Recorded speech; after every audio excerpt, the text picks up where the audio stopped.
The air in the forum was thick with a strange, unnatural silence. The streets, usually teeming with life, were deserted. The citizens of Rome, their hearts pounding in their chests, hid behind locked doors, listening to the rhythmic, chilling sound of thousands of sandals marching closer. It was the sound of an army. But this wasn't an army of Gauls or Germanic tribes. This was a Roman army, and it was marching on Rome. In the heart of the city, the Senate was in an uproar. Their faces, usually a mask of stoic calm, were now contorted with disbelief and terror. The man leading this army was not a foreign invader. He was one of their own.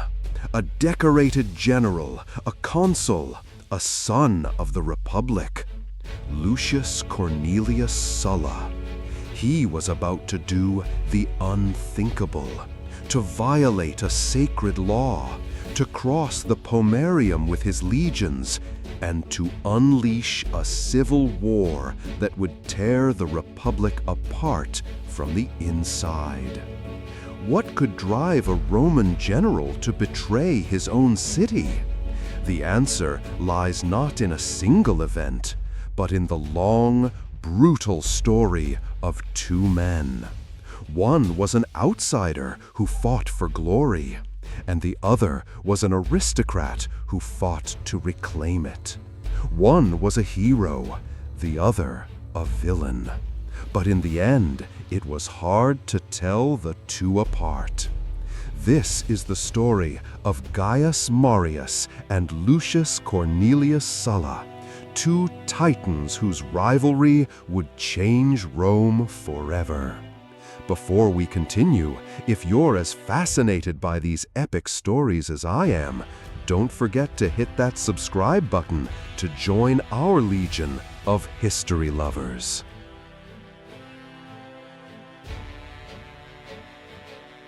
To understand their war, you must first understand them. Gaius Marius was a novus homo, a new man. He hailed from the obscure countryside, far from the gilded halls of Rome's political elite. He wasn't born into power, he clawed his way to it. He was a man of the people, a populist hero who spoke their language and understood their struggles. His ambition wasn't just for himself, it was for a place at the table that had always been denied to him. He was Rome's underdog, a gritty, determined warrior who became a symbol of defiance against the old, corrupt order. He was the kind of hero Hollywood loves to portray, a man who beat the odds and became a legend. Lucius Cornelius Sulla, on the other hand, was an aristocrat born into a patrician family, a lineage that could be traced back to the very founders of Rome. But his family had fallen on hard times. He was a proud, cultured man, well-versed in Greek and Latin literature, but beneath the veneer of sophistication lay a cold, brutal pragmatist. Sulla saw the world in black and white. The old aristocratic order was right, and everything else was a threat to be crushed. He held a deep contempt for populist upstarts like Marius, whom he viewed as a vulgar challenge to the very fabric of Roman society. He was the ultimate anti-hero, a man who saw no moral ambiguity in his ruthless pursuit of power. They first met in the scorching sands of North Africa during the Jugurthan War. Marius was the commander, a military genius who had revolutionized the Roman army.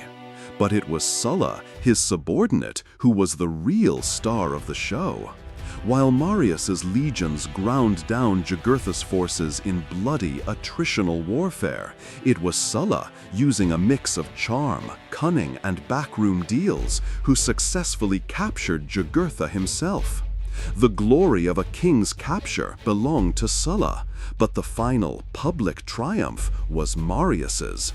And so, a seed of resentment was planted.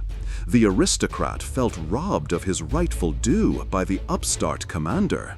It was a rivalry that was born not in battle, but in the political arena, a foreshadowing of the bloodshed to come.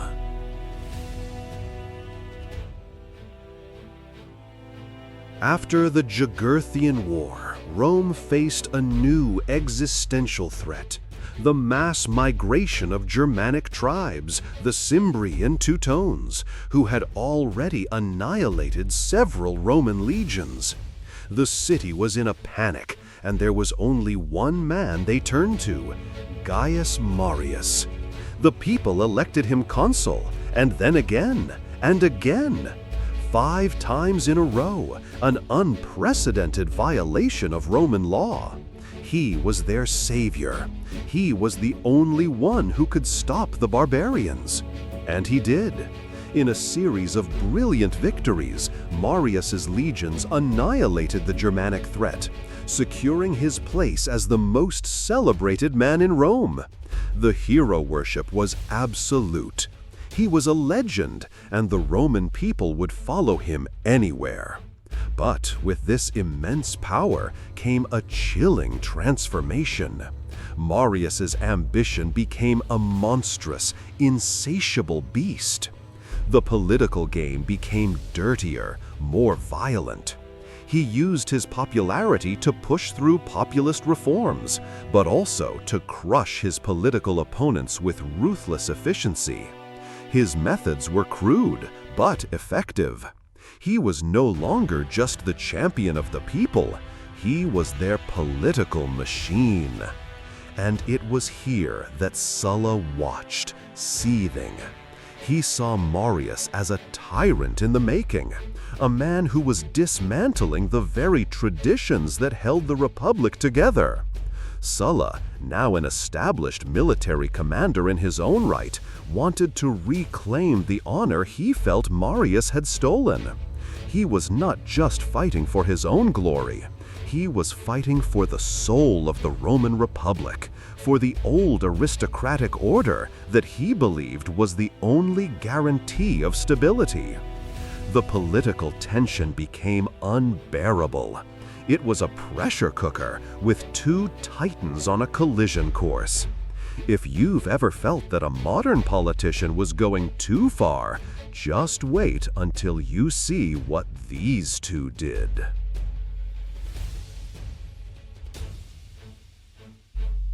The stage for their final confrontation was set by an unlikely villain, Mithridates VI, the powerful king of Pontus. This Eastern monarch was ambitious, ruthless, and had already massacred over 80,000 Roman citizens in Asia Minor. Rome declared war, and the command of the legions was the ultimate prize. The Senate, wary of Marius's power and influence, chose Sulla to lead the campaign. It was his moment. He had waited his entire life for this, to prove that he, the true aristocrat, was the superior general. But Marius, now old and desperate for a final act of glory, refused to let go. He used his populist influence to pass a law through a tribal assembly that transferred the command from Sulla to himself. This was a direct, blatant betrayal of a Senate-sanctioned decree. It was the final straw. It was a personal and professional insult that Sulla could not bear. For Sulla, this wasn't just about a military command. It was about honor, about tradition, about the very idea of Rome. He had been chosen by the law of the Republic, but that law had been twisted by a populist demagogue. As his legions waited to depart for the east, Sulla faced a choice: obey the corrupt law and lose everything, or defy it and change history. He knew what he had to do. He looked his men in the eyes and explained what had happened. Their loyalty wasn't to the Senate anymore. It was to him. He was their commander, their leader, their source of wealth and glory. He was their general, and they would follow him anywhere.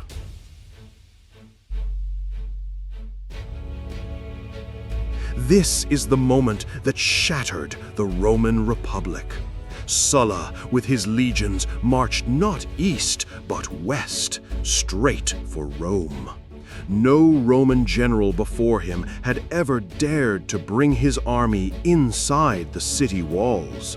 It was a sacrilege, a violation of a 1,000-year-old law. But Sulla didn't care. He was a man with a singular purpose. And in his eyes, he wasn't betraying Rome. He was saving it. The people of Rome, watching from their windows, saw a terrifying spectacle. Their own legions, their own countrymen, were clashing in the streets. It was an epic, bloody street fight, a brutal civil war fought in the heart of the city. Sulla's forces, battle-hardened and disciplined, quickly overwhelmed Marius's hastily assembled and disorganized militia. The battle was a rout, and Sulla, a man known for his cold efficiency, wasted no time in restoring order. But the story doesn't end there. After Sulla secured control of the city and re-established his command, he immediately left for the east to fight Mithridates. He was a man of his word, after all. But his departure left a power vacuum, and Marius, now a disgraced fugitive, saw his chance. Marius returned to Rome with a new, ruthless army. He was no longer the populist hero. He was a vengeful ghost. He and his allies unleashed a brutal reign of terror, a bloody purge that targeted Sulla's supporters and the Roman aristocracy. Marius's thirst for revenge was insatiable. He would sit in a chair in the Forum, passing judgment on his enemies, watching them be executed. The hero of Rome had become its worst nightmare. He died just a few weeks into his 7th consulship, leaving a city soaked in blood and terror.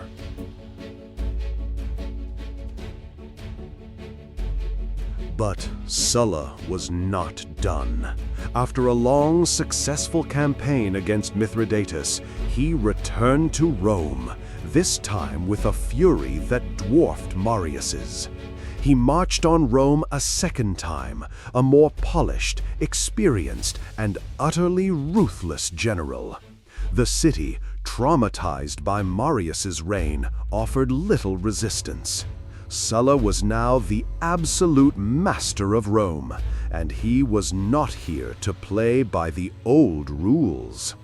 He enacted a series of brutal, systemic proscriptions, a public list of his political enemies, all of whom were to be executed. Their property was confiscated, their families ruined.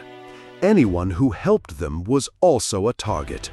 He had no qualms about targeting not just his opponents, but their children, their grandchildren, anyone who could one day rise to challenge his authority. This wasn't about justice, it was about extermination. It was a chillingly effective method of political control, a horrifying precedent that would be followed by later tyrants.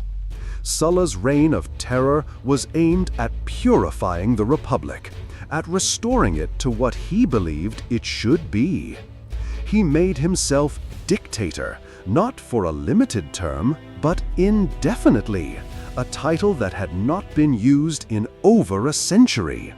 He reformed the Senate, restructured the laws, and attempted to put the old aristocracy back in control. He was, in his own mind, a savior, a second founder of Rome.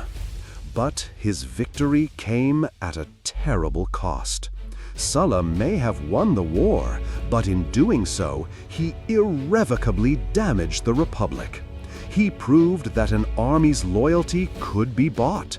He proved that a powerful man could use his legions as a political tool. He broke a sacred taboo, and in doing so, he showed men like Julius Caesar and Pompey the Great that the ultimate power in Rome lay not in the Senate, but in the hands of a man with an army. In an act that stunned the world, Sulla, after his brutal reign, voluntarily abdicated his power and retired to his villa. He believed he had fulfilled his duty, that he had saved the Republic. But he was wrong. He had not saved it. He had broken its spirit and shown the world how it could be destroyed. The story of Marius and Sulla is a tragedy of two brilliant men, consumed by a rivalry that transcended politics and became a war for the soul of Rome. Marius, the hero of the people, became a monster in his quest for power. Sulla, the aristocratic champion, became a tyrant in his quest to restore order. Their feud was the first of many civil wars that would ultimately lead to the end of the Republic and the rise of the Roman Empire. They were the men who brought a great civilization to the brink of collapse, and in doing so, they wrote the bloody, dramatic prologue to one of the most famous stories in history. If you enjoyed this deep dive, don't forget to hit that subscribe button for more untold stories from history. And let me know in the comments below, who was the real villain in this story, Marius or Sulla?